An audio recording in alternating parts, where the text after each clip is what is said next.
Alright, so here we are getting ready to prep this boat here for transfer. So we're going to be taking this, picking it up with that, and then putting it over here on this trailer so they can transport it up north. Alright, so we've got the lift coming into position, and you can see a couple straps here hanging off this lift, one over by that front wheel and then one right here. That's going to go underneath the boat so they can lift that up, and then the lift will carry the boat over to the trailer where they'll set it down and then lock it in for shipping. And what they're doing now is they've taken measurements to make sure it's centered on the lift, and then they take these straps and they're going to connect them together with the pin on the port side strap is going to go through the hoops on the starboard side strap. And that pin's going to hold it together there at the bottom, and then they'll lift it up on the lift. Once it settles, they'll verify it's in position, start lowering it. So he's stopped now, still a little bit of a sway, and verifying it's set up on the center. Looks like they're going to have to back it out and move it over a little bit, about 3 inches. Alright, so now you can see the boat is actually resting on these blocks in the center, one in the front and then one back there in the back. And then they're going to put these stands on the side to hold it in place so they can strap it down for shipment and remove these straps once they get all that done. Here you have the device that checks the height. This right here is going to be parallel to the ground up top, and then the longer part here expands. So they basically take it alongside the trailer and extend it all the way up and let this part right here rest on the highest point on the boat, and then they measure it based on the length of this stick and verify it's within the restrictions for the height for the traveling. All right, so you can see here we've got all the pads installed. He's taking weight onto the pads by hammering those into place, and right now, after the first 4 were in place, it went from just under 4,000 pounds to just over 3,000 pounds. So these pads have already taken 1,000 pounds of the weight. All right, so she's all strapped down and ready to go. See, you got 2 straps here on the front holding it in, 2 straps on the back holding it, and the straps are positioned to prevent it from sliding forward and aft. And then you've also got, of course, the flags, because it's an oversized load. But you've also got these pads tied down so they don't loosen up from the vibrations on the road.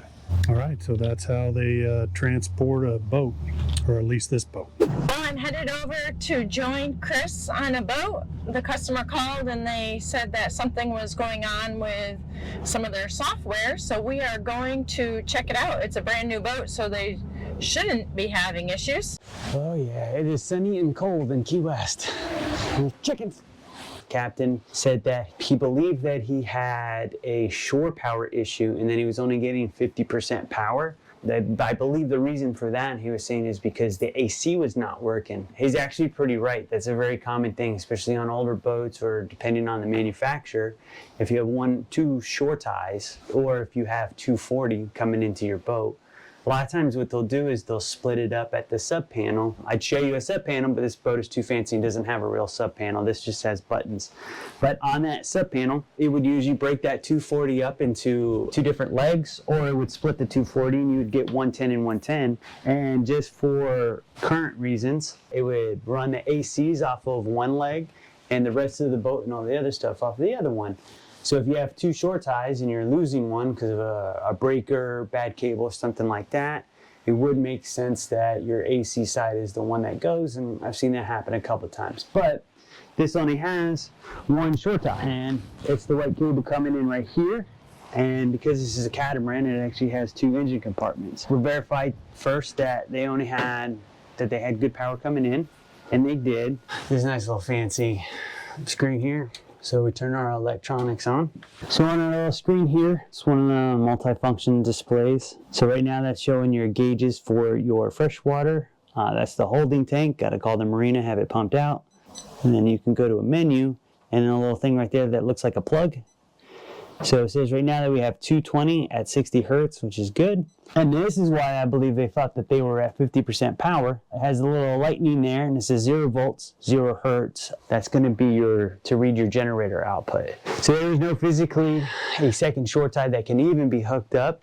And we even went in the engine room compartment and traced out the short tie connection just to make sure it was a boat that we're not familiar with. So we wanted to make sure that we were not missing anything. And unfortunately, this happens a lot, is someone gets a new boat or takes over a new boat, and they don't get all their hands in all the little places that we normally would go to. So sometimes they just don't know that something's there. Problem number 1 solved. Short tie was definitely working and verified. I'd like to know what kind of common issues you guys have with short ties. I'll be honest with you.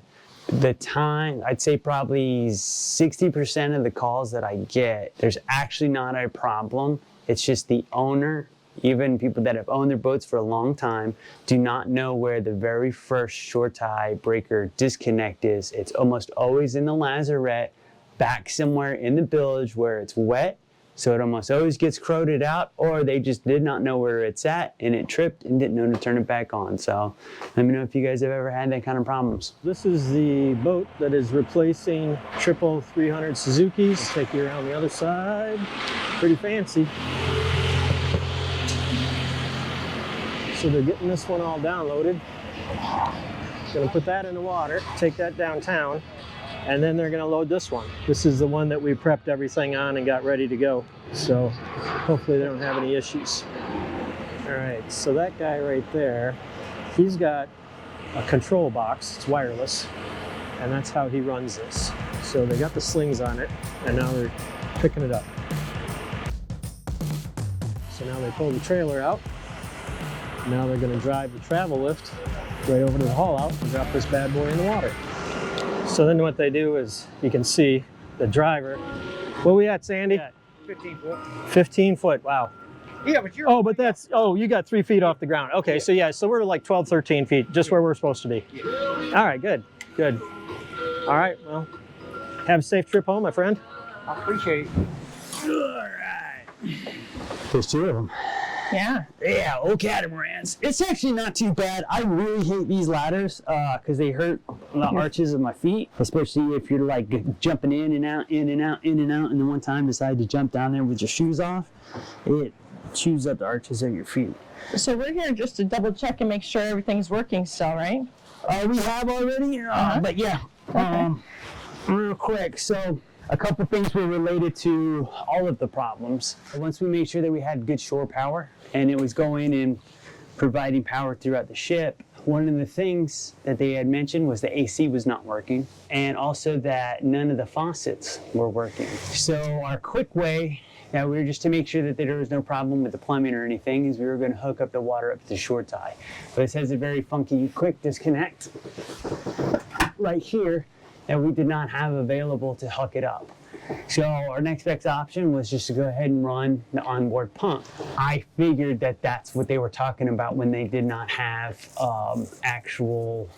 their faucets or anything working, because that's what's going to give the boat its water pressure when it's not at the pier. So its water pump, here I'll show you, it is right back here. So it's mounted on the wall over there. Where we came down, we went to the switchboard, we fired it up.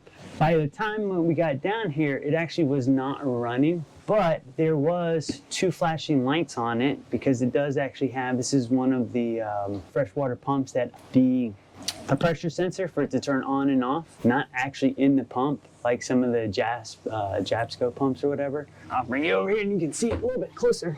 So at the top is the motor, pump's down there. This is the actual pressure sensor. So you have the filter on one side going out that way, goes all the way back to the freshwater tank. And this, once it becomes blue, now becomes part of the actual freshwater system for the entire boat. Well, on the bottom of these, you can see that little green light. I just letting you know that it is actually working and that it actually has pressure in the system. So if you were to turn on the faucet right now, the faucets would run. When we came down here, it was flashing blue and red every 1 second, alternating. And what that meant is that the pump had actually ran for 1.5 minutes without building pressure, and it turns itself off, or the sensor turns the pump off, so it doesn't burn itself out. So then we kind of figured, all right, well, we went back to that gauge that we showed you guys earlier to see what the tank's level were at. Well, tank level said that it was about 65%, which says that it's at right now, and we know that it's not. So first thing we did was that we had to find the fresh water tank. Didn't have a manual or anything, so we went to the common areas that we know or have known of freshwater tanks being on catamarans. We started on the sponsons on the side, down the middle here, and eventually we found it in a locker all the way forward midships. Once we found the water, we verified that there was some water in there by simply just filling it up. So once we did that, we made sure that the valves were open, verified that the valves were open, and then we got eyes on just to make sure there was no blockage or anything from the tank all the way back down. Let me know if you guys would have attacked it a little different, or if you've ever come across a problem like that. Let me know. The common problem was this one valve being open, and in addition to that, another valve being closed. So far out of the 3 problems that I came here to fix, there was actually really nothing broken, so much that it was the position of a valve or 2. So once we got the water issue, we made sure that the inlet valve for the loop of the air conditioning units was closed. So the air conditioning unit was now able to build pressure in its loop. The other thing is that it was a high pressure alarm on the AC. High pressure alarm on the AC is usually because, on a boat at least, the pump that is pumping the salt water into the AC, which I'll show you down here where it's all at. So this is our air conditioning unit right there. That pump right there is the chill water pump. That's what puts all of the cold, fresh water throughout the system. This was the cutoff valve that was in the open position that was causing the majority of our problems. But the actual raw water pump is the one that is right down there. And then if you kind of notice, there is the seacock right there that goes to that strainer. That strainer goes to the pump. Pump goes and it cools off the AC so you can chill stuff. But this boat, if you notice that red handle right there, also has a discharge for it. That discharge was closed. So that discharge being closed didn't allow the salt water to circulate through it and cause a high pressure alarm. So as soon as we opened up 2 valves, everything started working and nothing was actually broken. Let me know if you guys have ever had this kind of an issue before. If you're looking around, especially down on the deck, right, there's all these panels. I was trying to find where some of the electric stuff was, and I just couldn't find access. I couldn't find a handle. I couldn't find anything. But we did come across these. Suction cup. Yeah. Oh, nice. Yeah. So once we figured out where these suction cups were, it made our getting access to stuff a lot easier. And I mean, there are so many, almost every panel in this entire boat uses it. Well, that's kind of good though. In case of an emergency, you're not unscrewing anything. Yeah, but you have to have this to get it out. But I mean, you'd have to have a tool anyways. But for stuff like that, it's cold storage. Why wouldn't you just pop it up? But I don't know. It's fancy and it makes people feel special. Instead of having the latches. Yeah. Less that you're going to get your foot caught on, I guess. We moved on to the electrical or electronic issue that he was having. Specifically, mentioned that his Garmin was not showing map details and that it needed to be finished setting up. So with Garmin, they have a program called Active Captain. Active Captain is a way that it's an app that you can just put on your phone. You can just be sitting on your couch thinking to yourself like, man, I really want to go fishing this weekend. Where do I want to go fishing at? You can pull up all your charts. Everything that you have saved on your Garmin will also be on your Active Captain. You can start laying out track lines if you don't already have them. Start looking for spots, new spots, whatever, without actually physically being on your boat. The very first thing it says is AIS alarm, a transponder boats that will give off its position, course, speed, information, merchant mariner, ID. So you can pretty much, if you have a transceiver and receiver, or just transceiver, excuse me, you can see who's out there and it will actually show it on your main display, on your chart, position, and all that other stuff. So the very first problem that we had, this was telling us that its maps were wrong. Let's see if we can get the alarm to come back up. Yeah, so there's no detail on the chart at all. All right, we're gonna change that alarm. Closing alarm off.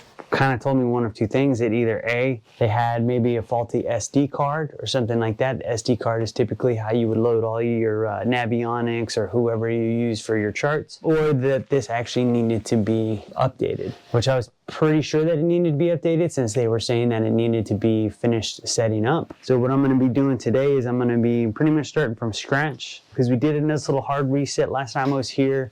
Gave it a software update that we could, but there was a lot of functions that I could not do without the owner's username and password. So we were able to get the username and password for their active captain, make sure that it's hardware, software, firmware, all that good stuff is all up to date, and then try to actually get it to load up off of an SD card. But first I got to figure out where the actual SD card reader is. Lucky for us, since we were already looking through the entire ship for stuff, the SD card reader, I believe, because all of the other electronics and everything are in a very convenient location underneath this tub. So in order to get it, we got to take this tub out, and they're mounted all along here. All of the Garmin network and all of that stuff. So that's what we're going to be doing today, is we're going to figure out, one, do they have an external SD card reader, where it's at? If it does have one, is there an SD card in there with the appropriate maps that they need? Because if they don't have an SD card reader and they don't have the actual maps, well, there's no way to put it on there. And then they're going to have to go in, I think it's like $350. You can purchase one from West Marine around the corner, pop it in, and then you're good to go. It actually kind of brings up a good question, because a lot of the things that I do revolve around navigational electronics. I'd say you probably have on most of your recreational boats Simrad and Garmin. I've noticed that I think Garmin personally has a little bit better tech support sometimes, in the sense that they're a little bit helpful for people that really don't know how to troubleshoot their stuff. Let me know what you guys think. Do you guys prefer a Garmin as a product, Simrad as a product? And then with that, do you find one more user-friendly than the other? And then if you guys have ever had problems, do you guys find that the tech support for one or the other is better? Because me as a tech, I have a tendency to like things that allow me to get deep into their systems and play around with settings, but also have tech support, especially when it comes to replacement ones. Because you could have a GPS that's brand new today, but it's already 2 or 3 years old by the time you buy it, in the sense of the technology, the models, and all of that. 5 years from now, when it breaks, you go to replace the display, but that display replacement that they have, they don't make it anymore, but the new one doesn't work with the rest of your stuff. So you're kind of like screwed into, you either have to go and track down a used one from who knows where, and when you're getting used, who knows the condition or if it's been abused. But I find the compatibility thing is very frustrating when you go to replace stuff. So let me know what kind of problems you guys have had and what you guys really think about which one's better. Ran into a little bit of a hiccup because I could not get the charts to load up on here. I connected to it with my active captain, and I had very limited features because I'm not the actual owner of this, but I got as much of the software up to date as I could. We did get the username and password from the owner. The other hiccup that I ran into is, like, I've actually never had to log out of my active captain before. And it took me a little bit of time to figure out how to do it. Apparently, if you use the active captain app and need to log out, you actually have to reset the entire app itself and clear all of your data and your username. I don't know if you guys knew that, but I didn't know that. I was today years old when I figured that out. But moving forward, we got him logged in. We've gotten connected. I've downloaded all of the most recent updates, which is awesome because earlier this was 30 gigabytes free. Now we're 24 gigabytes used and only 6 used. And we're transferring at about 9% right now. So hopefully in about another 30 minutes, all of the updates and maps should be loaded and being used, and all of the user data should be saved, to include the autopilot, the course correction unit, 1, 2, 3, 4 different displays, the Garmin GPS, and the sonar module. Again, it's very important if you have any kind of Garmin product that, these are all the things that it's updating right now. It's transferring the software right now. So if you ever have a Garmin or any kind of electronic nowadays, make sure you have an easy and accessible way of keeping the software and everything up to date, so you don't run into hiccups down the line.